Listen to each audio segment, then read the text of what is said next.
നമസ്കാരം, ഡോക്ടർ ലൈവിലേക്ക് സ്വാഗതം. ഇന്ന് ഡോക്ടർ ലൈവിൽ സംസാരിക്കുന്ന വിഷയം ഗർഭാശയ മുഴകളെക്കുറിച്ചാണ്. ഈ വിഷയത്തിൽ പ്രേക്ഷകരുടെ സംശയങ്ങൾക്ക് മറുപടി പറയുന്നതിനായി തിരുവനന്തപുരം കിംസ് ആശുപത്രിയിലെ ഗൈനക്കോളജി വിഭാഗം senior consultant doctor PK Shyamala Devi doctor ലൈവിൽ അതിഥിയായെത്തിയിരിക്കുന്നു. നമസ്കാരം ഡോക്ടർ. നമസ്കാരം.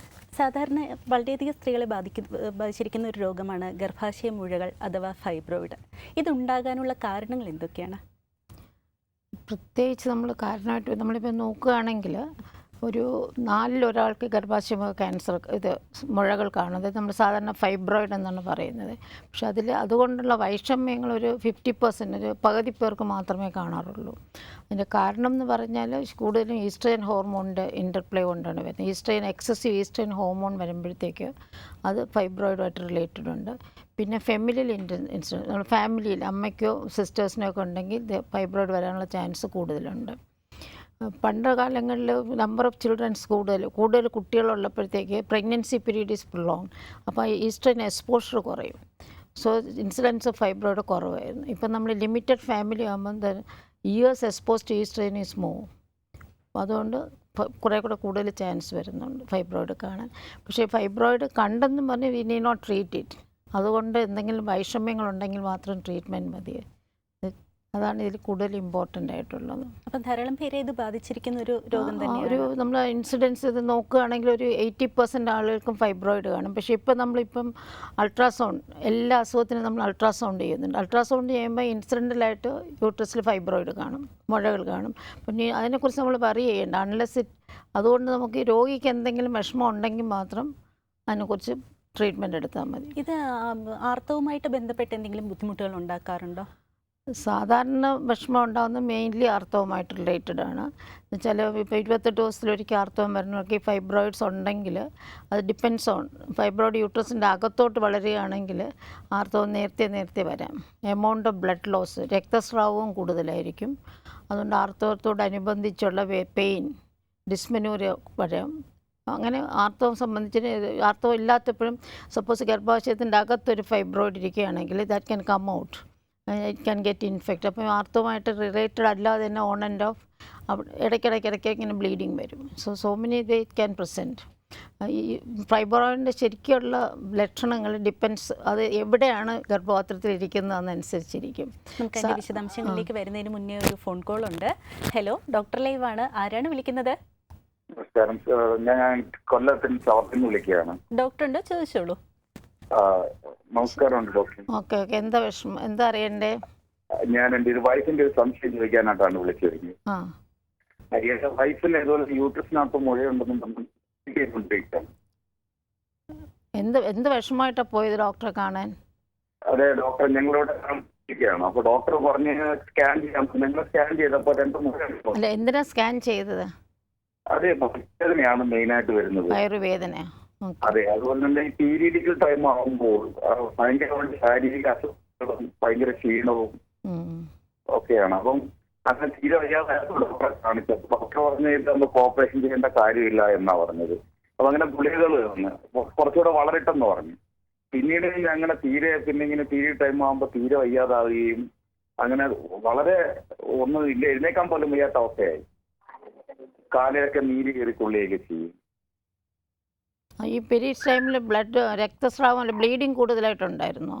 ബ്ലീഡിങ് ഉണ്ടാവും. അപ്പോൾ ഈ ക്ഷീണവും ബ്ലീഡിങ് കൂടുതലും കാലിൽ നീരൊക്കെ വന്നത് നമ്മൾ ഹീമോഗ്ലോബിൻ ലെവൽ കുറയുന്നതുകൊണ്ടാണ്.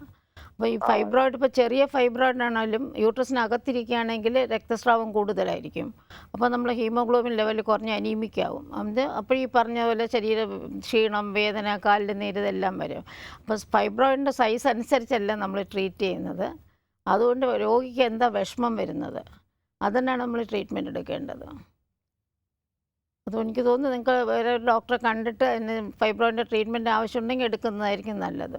ഡോക്ടർ ലൈവിലേക്ക് വിളിച്ചതിന് നന്ദി. ഡോക്ടർ, നമുക്ക് ഒരു കോളർ കൂടി ഉണ്ട്. ഹലോ, ഡോക്ടർ ലൈവ് ആണ്. ആരാണ് വിളിക്കുന്നത്? ഞാൻ ശ്രീലതയാണ് ആറ്റിങ്ങിൽ നിന്ന്. ഡോക്ടറുണ്ട്, ചോദിച്ചോളൂ. എന്താ ശ്രീലത വിഷമം? ഡോക്ടർ, എൻ്റെ യൂട്രസിൽ 2 മുഴയുണ്ട്. എങ്ങനെ കണ്ടുപിടിച്ച ശ്രീലത? കണ്ടുപിടിച്ചതിന്റെ ഒരു സൈഡ് വേദന ഉണ്ടായിരുന്നു, എനിക്ക് നല്ല വേദന ഉണ്ടായിരുന്നു. പ്രസവദിനം പോലെ തന്നെയായിരുന്നു, നല്ല വേദന ഉണ്ടായിരുന്നു. അപ്പൊ അതിന് ഞാൻ ഇങ്ങനെ ഒരു ഹോസ്പിറ്റലിൽ പോയപ്പം ഡോക്ടർ സ്കാൻ ചെയ്തപ്പോഴത്തേക്കാണ് ഈ 2 മുഴ കണ്ടുപിടിച്ചത്. പക്ഷെ വേദനയും മുഴയായിട്ട് ബന്ധമില്ലെന്ന് പറഞ്ഞായിരുന്നു. അങ്ങനെ സ്കാൻ ചെയ്തെല്ലാം നോക്കി. അപ്പോൾ നമുക്ക് വയറുവേദന വരണം പല റീസൺ കൊണ്ട് വരാം. ഇപ്പോൾ അപ്പൻഡിക്സ് ഉണ്ടെങ്കിൽ വയറുവേദന വരും, വേറെ കുടലിൽ ഇൻഫെക്ഷൻ ഉണ്ടെങ്കിൽ വയറുവേദന വരും. അപ്പോൾ ഈ ഫൈബ്രോയിഡ് കൊണ്ടുള്ള വേദന കൂടുതലും വരുന്ന ആർത്തവ സമയത്തായിരിക്കും. അല്ലെങ്കിൽ പിന്നെ അതിനെന്തെങ്കിലും ഡീജനറേഷൻ വരണം. അത് സാധാരണ ഡീജനറേഷൻ പറഞ്ഞാൽ ഗർഭമായിരിക്കുമ്പോൾ വരും. പിന്നെ നമ്മൾ പ്രായം കൂടി കഴിയുമ്പോൾ അതിനുള്ള ബ്ലഡ് സപ്ലൈ ഒക്കെ കുറയുമ്പോൾ വരും. ആ 2 സമയത്താണ് ഈ ഫൈബ്രോയിഡ് കൊണ്ട് വേദന വരുന്നത്. പിന്നെ വളരെ വളരെ റെയറായിട്ട് ഒരു ഫൈബ്രോയിഡ് യൂട്രസുമായിട്ട് ഘടിപ്പിക്കുന്ന ഒരു ഇതുണ്ട്, പെഡങ്കുലേറ്റഡ് അതിന് ടോർഷൻ വരുമ്പോൾ പെയിൻ, അത് പക്ഷേ സിവിയർ പെയിൻ ആയിരിക്കും. അല്ലാതെ ഇങ്ങനെ ഓൺ ആൻഡ് ഓഫ് പെയിൻ വരാൻ സാധ്യത കുറവാണ്. അതുകൊണ്ടായിരിക്കും ഡോക്ടർ അങ്ങനെ പറഞ്ഞത്. ഡോക്ടർ ലൈവിലേക്ക് വിളിച്ചതിന് നന്ദി. ഡോക്ടർ പറഞ്ഞിരുന്നു ഈസ്ട്രജൻ ഹോർമോണിന്റെ വേരിയേഷൻ വരുമ്പോഴാണ് ഇത് ധാരാളമായിട്ട് കണ്ടുവരുന്നത്.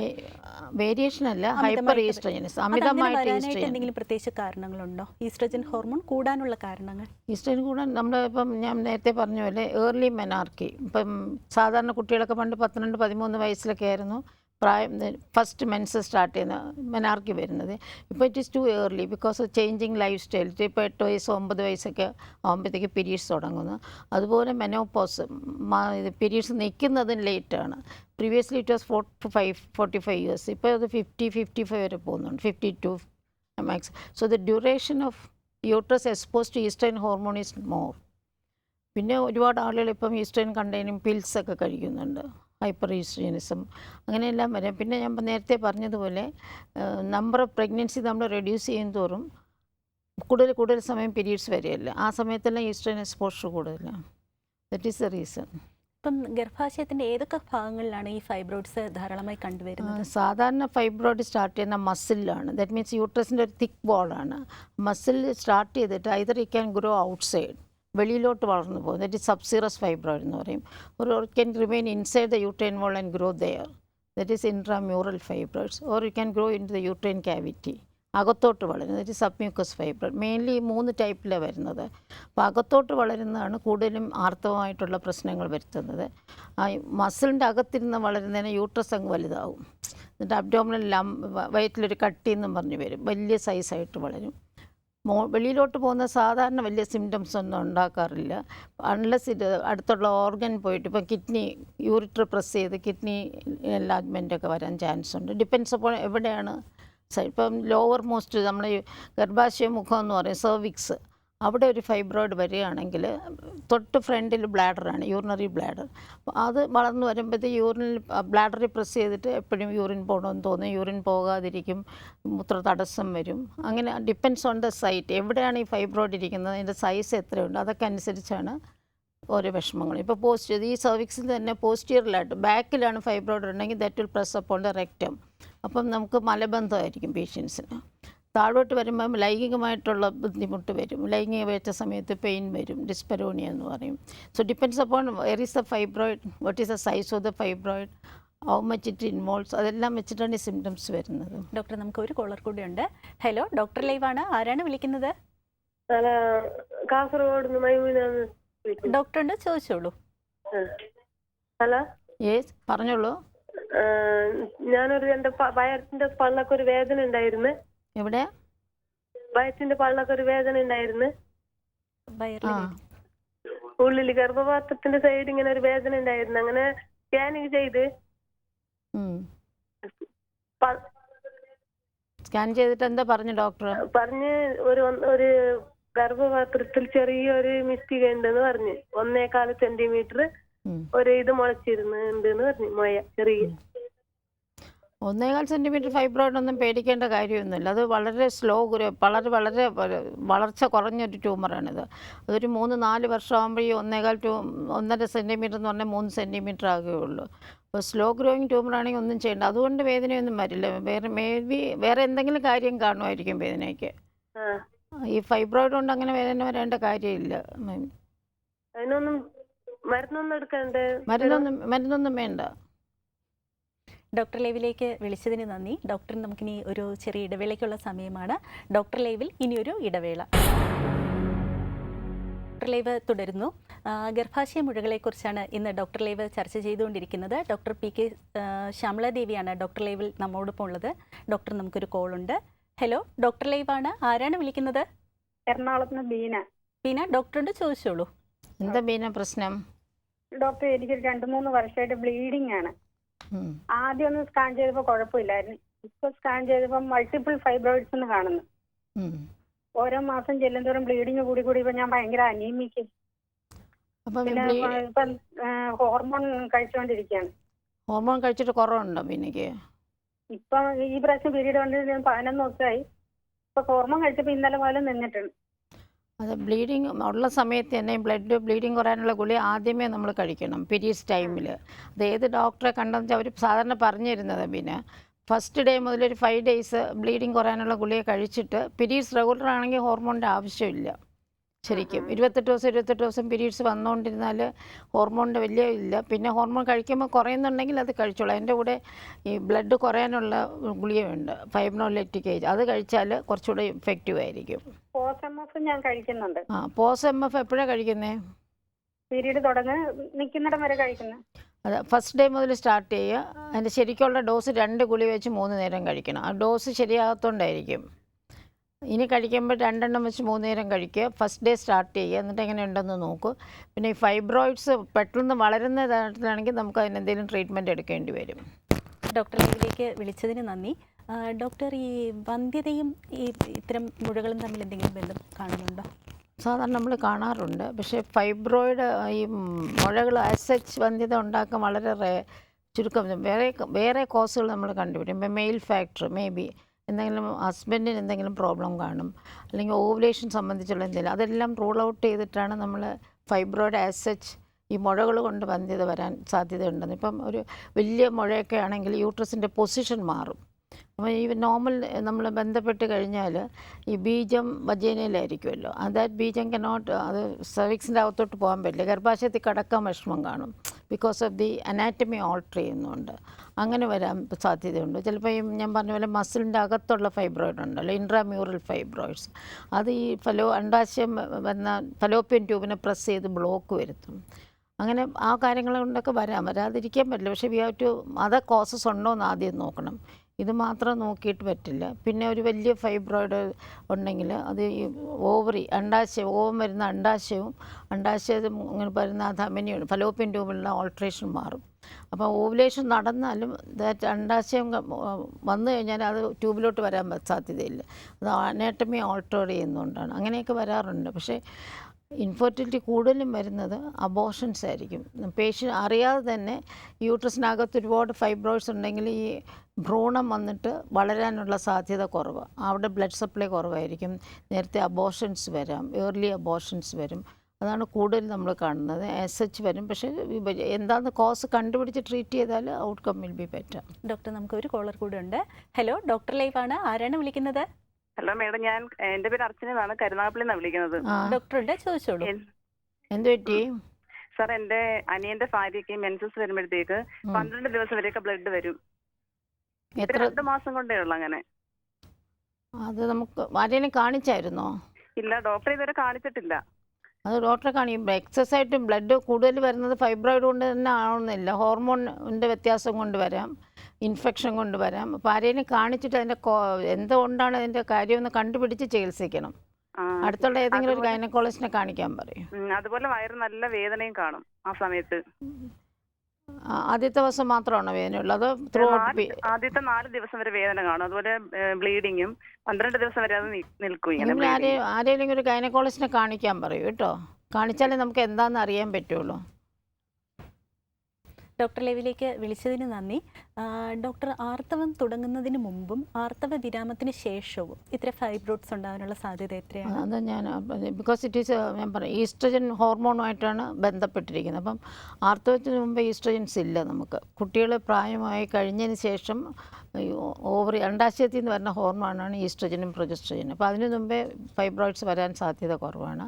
അതുപോലെ ഒരു ഫൈബ്രോയിഡ് ഉള്ള ആൾ മെനോപോസ് ആർത്തവം നിർത്തിയ ശേഷം അതിൻ്റെ സൈസ് കുറയാൻ ചാൻസ് ഉണ്ട്. അപ്പോൾ നമ്മൾ ഒരു 40-50 ഫൈബ്രോയിഡ് കണ്ടാൽ നമ്മൾ ചിലപ്പോൾ വെയിറ്റ് ചെയ്യും. ആർത്തവ വിരാമത്തിന് ശേഷം അത് തനിയെ ചുരുങ്ങിപ്പോവും. അതുകൊണ്ട് കുറവാണ് ബിഫോർ ആൻഡ് ആഫ്റ്റർ ആർത്തവം ഫൈബ്രോയിഡ്സ് വയസ്സച്ച് വരാനായിട്ടുള്ളത്. ഇത്തരത്തിൽ ഫൈബ്രോയിഡ്സ് ഉണ്ടായിക്കഴിഞ്ഞാൽ നമ്മൾ എങ്ങനെയാണത് കണ്ടുപിടിക്കുന്നത്? യൂഷ്വലി നമുക്ക് പേഷ്യൻറ്റിനെ എക്സാമിൻ ചെയ്യാം. നമ്മൾ പേഷ്യൻറ്റിനെ നോക്കി വയറൊക്കെ നോക്കി ഇൻറ്റേർണൽ എക്സാമിനേഷൻ ഒക്കെ ഒരുവിധമുള്ളതെല്ലാം നമുക്ക് മനസ്സിലാക്കാൻ പറ്റും. പിന്നെ തീരെ ചെറിയ ഫൈബ്രോയിഡ്സ് ഒക്കെ ആണെങ്കിൽ it can be picked up by ultrasound. അൾട്രാസൗണ്ടും clinical examination we can almost എല്ലാത്തിനും നമുക്ക് ഡയഗ്നോസ് ചെയ്യാൻ പറ്റും മിക്ക കേസുകളും. പിന്നെ ട്രീറ്റ്മെൻറ്റ് വൈസ് നമ്മൾ വേറെ പോകണം. Ultrasound and clinical examination that will can do it. Doctor, നമുക്കൊരു കോളർ കൂടെ ഉണ്ട്. ഹലോ, ഡോക്ടർ ലൈവ് ആണ്. ആരാണ് വിളിക്കുന്നത്? ഞാൻ പുനലൂരിൽ നിന്ന് വത്സ. ഡോക്ടറുണ്ട്, ചോദിച്ചോളൂ. പറയൂ വത്സ. Good afternoon doctor. എനിക്കിപ്പോ 58 വയസ്സുണ്ട്. എനിക്ക് 40 വയസ്സുള്ളപ്പോഴ് 40 വയസ്സല്ല ഒരു 32 വയസ്സൊക്കെ ഉള്ളപ്പോഴേ ഫൈബ്രോയിഡ് കണ്ടതാ. അപ്പൊ അന്ന് അതെല്ലാം ചെറുതായിരുന്നു. 2 വർഷം മുമ്പ് ചെക്ക് ചെയ്യുമ്പോഴും കുഴപ്പമില്ല എന്ന് പറഞ്ഞു. അപ്പം മെനോപോസ് ഒക്കെ ആയി. എനിക്ക് കുഴപ്പമൊന്നും ഇല്ലയോ എന്നുള്ള അറിയാനാണ് ഞാൻ വിളിച്ചത്. മെനോപോസ് ആയിട്ട് ഇപ്പൊ എത്ര നാളായി? അപ്പൊ എനിക്ക് 42 വയസ്സായപ്പോ മെനോപോസ് ആയതാ. അത് കഴിഞ്ഞിട്ട് ഫൈബ്രോയിഡിന്റെ സൈസ് കുറയുന്നില്ലേ? അല്ല, അത് കഴിഞ്ഞ് 2 വർഷത്തിന് മുമ്പ് ചെക്ക് ചെയ്തു. ചെക്ക് ചെയ്തപ്പോൾ ഡോക്ടർ പറഞ്ഞു ഒന്ന് കുഴപ്പമൊന്നുമില്ല, ഒന്നും ചെയ്യണ്ടെന്ന്. അതെ, നമ്മൾ ആദ്യത്തെ ഫൈബ്രോയിഡിന്റെ സൈസും ഇപ്പോഴത്തെ കൂടെ താരതമ്യം നോക്കണം. മെനോപോസ് കഴിഞ്ഞാൽ അത് കുറഞ്ഞു വരികയാണെങ്കിൽ കുഴപ്പമില്ല. വളർന്നിട്ടില്ല എന്ന് പറഞ്ഞു. വളർന്നിട്ടില്ലെങ്കിൽ കുഴപ്പമൊന്നുമില്ല, പേടിക്കാനൊന്നുമില്ല. അത് സൈസ് വളരുകയാണെങ്കിൽ നമുക്കതിനെക്കുറിച്ച് അതിനെക്കുറിച്ച് ഫർദർ നമുക്ക് നോക്കേണ്ടി വരും. ഇപ്പോൾ ബ്ലീഡിങ് അങ്ങനെയൊന്നും ഇല്ലല്ലോ? ഇല്ല, പക്ഷെ എനിക്ക് ബാക്ക് പെയിൻ ഉണ്ട്. ബാക്ക് പെയിൻ അത് നമുക്ക് പ്രായം വേറെ. ഇത് സൈസ് കൂടുന്ന ഇതുകൊണ്ട് ബാക്ക് പെയിൻ വരാൻ സാധ്യത കുറവാണ് കേട്ടോ. അത് ഗ്രോയിങ് വളർന്നുകൊണ്ടിരിക്കുന്ന ട്യൂമറാണോ മുഴയാണോ എന്ന് നോക്കണം. അല്ലെന്ന് പറഞ്ഞു, അന്നേ അങ്ങനെ പറഞ്ഞു. പിന്നെ ഞാനിപ്പോൾ നോക്കിയപ്പോഴും അങ്ങനെ പറഞ്ഞത്. അത് ശരിക്കും അത് ചുരുങ്ങിപ്പോകാനുള്ള സമയമായി. 58 വയസ്സായില്ലേ ഇപ്പം. അത് ഫോളോ അപ്പ് വേണം കേട്ടോ. ഇനിയും ഡോക്ടറെ എല്ലാ വർഷവും കണ്ടു മാനുവലായിട്ട് എല്ലാ വർഷവും പോയി നോക്കണം അത് വളരുന്നുണ്ടോ അങ്ങനെ ഇരിക്കുന്നോന്ന്. ഡോക്ടർ ലൈവിലേക്ക് വിളിച്ചതിന് നന്ദി. ഡോക്ടർ, നമുക്ക് ഒരു കോളർ കൂടെ ഉണ്ട്. ഹലോ, ഡോക്ടർ ലൈവ് ആണ്. ആരാണ് വിളിക്കുന്നത്? ഞാൻ മാവേലിക്കരയെന്നാണ് വിളിക്കുന്നത്. എന്റെ മോടെ ഒരു കാര്യം ചോദിക്കാൻ വേണ്ടിയായിരുന്നു. ഡോക്ടറുണ്ട്, ചോദിച്ചോളൂ. പറയൂ. ഡോക്ടർ, പിന്നെ എന്റെ മോള് പ്രഗ്നന്റ് ആയിപ്പോഴേ യൂട്രസിന് വെളിയിലായിട്ട് ഒരു വലിയൊരു ഫൈബ്രോയിഡ് ഉണ്ടെന്ന് പറഞ്ഞു. അപ്പോൾ അത് ഇപ്പം വല്ല കുഴപ്പമുണ്ടോ എന്തോ ഉള്ളതാണ്. എനിക്ക് ഭയങ്കര ടെൻഷൻ അത് കാരണം ഓർക്കുമ്പോൾ. ഇപ്പം എത്ര മാസം ഗർഭിണിയാണ്? ഇപ്പം 3 മാസം ഗർഭിണിയാണ്. 3 മാസം തനിയെ ആയതല്ലേ? ഗർഭത്തിന് ചികിത്സ ഒന്നും എടുത്തില്ലല്ലോ? ഇല്ലില്ല, തനിയെ ആയത്. അതുകൊണ്ട് സാരമില്ല. ഇപ്പം ഏതായാലും 3 മാസം ആയ സ്ഥിതിക്ക് പ്രഗ്നൻസി കണ്ടിന്യൂ ചെയ്യുക. ഫോളോ അപ്പ് മതി, വേറെ ഒന്നും വേണ്ട. പിന്നെ ഈ നേരത്തെ പറഞ്ഞ പോലെ ഈസ്ട്രജൻ ഹോർമോണിലുള്ളതുകൊണ്ട് ഈ ട്യൂമറും പ്രഗ്നൻസി വളർന്നുമ്പോൾ ട്യൂമറും വളർന്നുകൊണ്ടിരിക്കും. ഫൈബ്രോയിഡ് മുഴ വെളിയിലോട്ടുള്ളതായതുകൊണ്ട് വലിയ പ്രോബ്ലം ഒന്നും വരില്ല. അതുകൊണ്ട് പേടിക്കേണ്ട. റെഗുലറായിട്ട് ഡോക്ടറെ കാണിച്ച് പറയുന്ന പോലെ ചെയ്താൽ മതി. അകത്തോട്ടുള്ള ഫൈബ്രോയിഡ് ആണെങ്കിൽ കുഞ്ഞിൻ്റെ പൊസിഷനൊക്കെ എഫക്റ്റ് ചെയ്യുള്ളൂ. ഇത് വെളിയിലോട്ടുള്ള ഫൈബ്രോയിഡ് കൊണ്ട് വലിയ പ്രോബ്ലം വരില്ല. ഡോക്ടർ ലൈവിലേക്ക് വിളിച്ചതിന് നന്ദി. ഡോക്ടർ ലൈവ് തുടരുന്നു. ഡോക്ടർ, ഗർഭാവസ്ഥയിലാണ് ഇത്തരം മുഴകൾ കണ്ടുപിടിക്കുന്നതെങ്കിൽ അതിന് എന്തൊക്കെ കാര്യങ്ങളാണ് ശ്രദ്ധിക്കേണ്ടത്? നമ്മൾ ശരിക്കും പറയുകയാണെങ്കിൽ അതിന് മുമ്പേ കണ്ടാൽ അത് ചികിത്സിക്കുക. പിന്നെ പ്രഗ്നൻസി ഗർഭം ആയതിനു ശേഷം നമ്മൾ കണ്ടുപിടിക്കുകയാണെങ്കിൽ just allow pregnancy to progress ചെയ്തിട്ട് അബോർഷൻ ചാൻസ് കൂടുതലാണ്. പിന്നെ മാസം തികയാതെ പ്രസവത്തിനുള്ള ചാൻസ് കൂടുതലാണ്. കുഞ്ഞിൻ്റെ നോർമലായിട്ടുള്ള പൊസിഷൻ ഓൾട്ടർ ചെയ്യും. അപ്പം ഡെലിവറി ചിലപ്പോൾ സിസേറിനൊക്കെ വേണ്ടി വരും. എന്നുവെച്ചാൽ കുഞ്ഞിൻ്റെ കിടപ്പും ചരിഞ്ഞൊക്കെ വരുമ്പോഴത്തേക്ക്. ഇപ്പോൾ നോർമലായിട്ട് പ്രസവം നോർമലായാലും രക്തസ്രാവം കൂടാനുള്ള ചാൻസ് ഉണ്ട്. യൂട്രസ് നല്ലൊരു ചുരുങ്ങി വരില്ല ഈ ഫൈബ്രോയിഡ്സ് ഇരിക്കുന്നതുകൊണ്ട്. അങ്ങനെയുള്ള പ്രോബ്ലംസ് ഇത് വരും. പക്ഷേ അതിന് കൂടുതലും ഗർഭസ്ഥാവസ്ഥയിൽ തന്നെ ഈ ഫൈബ്രോയിഡിൻ്റെ അകത്ത് ബ്ലഡ് പോയിട്ട് ഡീജനറേഷൻ എന്ന് പറഞ്ഞൊരു റെഡ് ഡീജനറേഷൻ എന്ന് പറഞ്ഞ അസുഖം വരും. സിവിയർ നല്ല വേദന വരും പേഷ്യൻ്റ്. ആ റെഡ് ഡീജനറേഷൻ വരാൻ സാധ്യതയുണ്ട് പ്രഗ്നൻസിയിൽ. സാധാരണ ഇതൊക്കെയാണ് നമ്മൾ കാണുന്നത്. അബോർഷൻ, മാസത്തിലുള്ള പ്രസവം, കൂടുതൽ സിസേറിയൻ സെക്ഷൻ റേറ്റ്, ബ്ലീഡിങ് കൂടുതലിരിക്കും, പിന്നെ റെഡ് ഡീജനറേഷൻ. ഇതാണ് സാധാരണ നമ്മൾ കാണുന്ന കോംപ്ലിക്കേഷൻസ് ഫൈബ്രോയിഡ് വിത്ത് പ്രഗ്നൻസി. ഇതിനുള്ളൊരു അർബുദ സാധ്യത എത്രത്തോളം ഉണ്ട്? വളരെ വളരെ കുറവാണ്. ലെസ് ദാൻ 1 in 1000 എന്ന് പറയാം. ഇതിൽ വരുന്നത് സാർക്കോമ എന്ന് പറഞ്ഞാണ് അർബുദം. പക്ഷേ നമ്മൾ വേറൊരു കാര്യം മനസ്സിലാക്കേണ്ടത്, ഈ ഹൈപ്പർ ഈസ്ട്രജൻ, നേരത്തെ പറഞ്ഞ പോലെ ഈസ്ട്രജൻ ലെവൽ കൂടുതലിരിക്കുന്നുണ്ട്. ഈ ഫൈബ്രോയിഡ് വരുന്ന അർബുദത്തിനെയും കാട്ടി യൂട്രസിൻ്റെ അകത്തുള്ള ലൈനിങ് ഉണ്ട്, എൻഡോമെട്രിയൽ ക്യാൻസറിന് ചാൻസ് കൂടുതലാണ്. പ്രൊവൈഡഡ് വേറെ ഇപ്പം ഒരു പേഷ്യൻറ്റിന് വേറെ റിസ്ക് ഫാക്ടേഴ്സ് എന്ന് പറയും നമ്മൾ, ക്യാൻസർ വരാനുള്ള സാധ്യതകൾ കൂടുതലുള്ള ആളുണ്ട്. വണ്ണം, ഒബീസിറ്റി, ഭയങ്കരമായിട്ട് വണ്ണം കൂടുതലുള്ളവർ, ഡയബറ്റിക് പേഷ്യൻ്റ്, ഹൈപ്പർ ടെൻഷൻ, ഇങ്ങനെയുള്ള ആളുകൾക്കെല്ലാം ഈ മെറ്റബോളിക് പ്രോബ്ലംസ് ഉള്ളതാണ്. അങ്ങനെയുള്ള ഒരാളിന് ഫൈബ്രോയിഡ് ഉണ്ടെങ്കിൽ, ഹൈപ്പർ ഈസ്ട്രജൻസ് ഉണ്ടെങ്കിൽ ചാൻസ് ഓഫ് എൻഡോമെട്രിയൽ ക്യാൻസറിന് കൂടുതൽ ചാൻസ് ഉണ്ട്. അപ്പോൾ നമ്മൾ അങ്ങനെയുള്ള ഒരു പേഷ്യൻ്റ് ഫൈബ്രോയിഡ് കാണുമ്പോൾ നമ്മൾ എൻഡോമെട്രിയൽ സ്റ്റഡി ചെയ്യണം to rule out endometrial cancer. അതാണ് കൂടുതൽ നമ്മൾ കാണുന്നത്. പക്ഷേ ഈ ഫൈബ്രോയിഡിൽ, ഈ അർബുദത്തിൽ, മയോമയിൽ ഫൈബ്രോയിഡിൽ വരുന്നതാണ് സാർക്കോമ. അത് വളരെ കുറവാണ്, 1 in 1000, ലെസ് ദാൻ 1 in 1000 വരുള്ളൂ. പക്ഷേ fibroid is associate with endometrial cancer. ഈ റിസ്ക് ഫാക്ടർ, ഇപ്പോൾ ഫാമിലി ഹിസ്റ്ററി, വീട്ടിൽ ബ്രസ്റ്റ് ക്യാൻസർ, ഓവേറിയൻ ക്യാൻസർ, വൻകുടലിലെ ക്യാൻസർ, അങ്ങനെ ഫാമിലി ഹിസ്റ്ററി ഉള്ളവർക്കൊക്കെ ഹൈപ്പർ ഈസ്ട്രജൻസ് ഉണ്ടെങ്കിൽ യൂട്രസ് ക്യാൻസർ വരാം. അപ്പോൾ നമ്മൾ അത് നോക്കണം. ചികിത്സയെക്കുറിച്ച് ഇവിടെ ഒന്ന് ചുരുക്കി പറയാമോ? ഫൈബ്രോയിഡിൻ്റെ ചികിത്സ പണ്ടൊക്കെ ശരിക്കും പറഞ്ഞാൽ സർജറി തന്നെയായിരുന്നു. നമ്മൾ യങ്ങർ ഏജിൽ, പ്രായം കുറഞ്ഞവർക്ക് ചെയ്യുമ്പോഴത്തേക്ക് ഫൈബ്രോയിഡ് മാത്രം മാറ്റും, മയോമെക്ടമി എന്ന് പറയും. എസ്പെഷ്യലി കുട്ടികളൊന്നും ഇല്ലാത്തവർക്ക് ഫ്യൂച്ചർ പ്രഗ്നൻസിക്ക് വേണ്ടി നമ്മൾ ഫൈബ്രോയിഡ് മാത്രം മാറ്റുക. ഒരുവിധം ഫാമിലിയൊക്കെ കംപ്ലീറ്റ് ചെയ്തവർക്കാണെങ്കിൽ we will go for surgery, hysterectomy. ഇപ്പോൾ നമുക്ക് മെഡിക്കൽ മെഡിസിൻസ് ഉണ്ട് ഒരുപാട്, അല്ലെങ്കിൽ നോൺ സർജിക്കൽ ട്രീറ്റ്മെൻറ്റും ഉണ്ട്. ആദ്യമൊക്കെ നമ്മൾ ഈസ്ട്രജൻ പ്രൊജസ്റ്ററോൺ കോമ്പിനേഷൻ പിൽസ് കൊടുക്കുമായിരുന്നു, പിറ്റ്യൂട്ടറി ഹോർമോൺ GnRH കൊടുക്കും. അതെല്ലാം നമ്മൾ ഈ ബ്ലീഡിങ് കുറയ്ക്കും, വേദന കുറയ്ക്കും. പക്ഷേ അത് നിർത്തിക്കഴിയുമ്പോൾ ഇത് തിരിച്ചതുപോലെ വളരും. അങ്ങനെ മെഡിസിൻ. പക്ഷേ ഇപ്പോൾ ഈ റീസെൻ്റായിട്ട് നമുക്ക് ഈ മെഡിസിൻ കണ്ടുപിടിച്ചിട്ട് നമുക്ക് ഇവിടെ അവൈലബിൾ അല്ല, വെളിയിലൊക്കെ ഉണ്ട്. യൂരിപ്രസ്ട്രോൾ എന്ന് പറഞ്ഞൊരു പുതിയ ഗുളിക വരുന്നുണ്ട്. അതൊരു 3 months കൊടുക്കുമ്പം നല്ലപോലെ കുറയുമെന്ന് പറയുന്നുണ്ട്. ഡോക്ടർ ലൈവിൻ്റെ സമയം ഇന്നിവിടെ പൂർണ്ണമാവുകയാണ്. ഡോക്ടർ ലൈവിൻ്റെ സമയം ഇന്നിവിടെ പൂർണ്ണമാകുന്നു.